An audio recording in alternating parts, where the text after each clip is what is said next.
Hello বন্ধুরা, আমি আবারও আপনাদের মাঝে একটি ভিডিও নিয়ে আসলাম। অনেকে কমেন্ট করছে আমি নাকি খাই না। আসলে তেমন কিছুই না। আসলে যতই মুখে নেই, আসলে কি 1% হলেও আমার ভিতরে যায় সবকিছু। তো আমি এখন থেকে যে ভিডিওগুলো বানাবো, আর এই ভিডিওগুলো নিগেল থাকবে। আর আমি আশা করবো অবশ্যই আপনারা ভিডিওগুলো বেশি বেশি করে শেয়ার করবেন, লাইক কমেন্ট করবেন, শেয়ার করবেন, যেন অন্যরাও দেখতে পারে। হ্যাঁ, তো আজকে আমি এখানে 2টা টমেটো রাখছি, একটা কাঁচা পেঁয়াজ আর হচ্ছে একটা ঢেঁড়স। তো এখন আমি এগুলো খাবো, আপনারা দেখুন।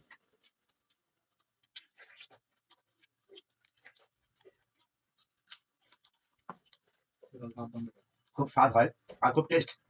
কাঁচা যাই জিনিস আমার হ্যাপি লাগে। উহ, হ্যাপি লাগে। শব্দ করি না। ও, একটু স্বাদ।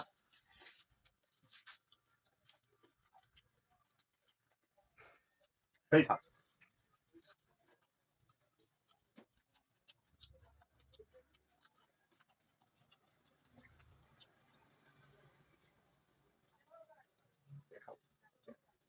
সব খাই ফেলে দিছি।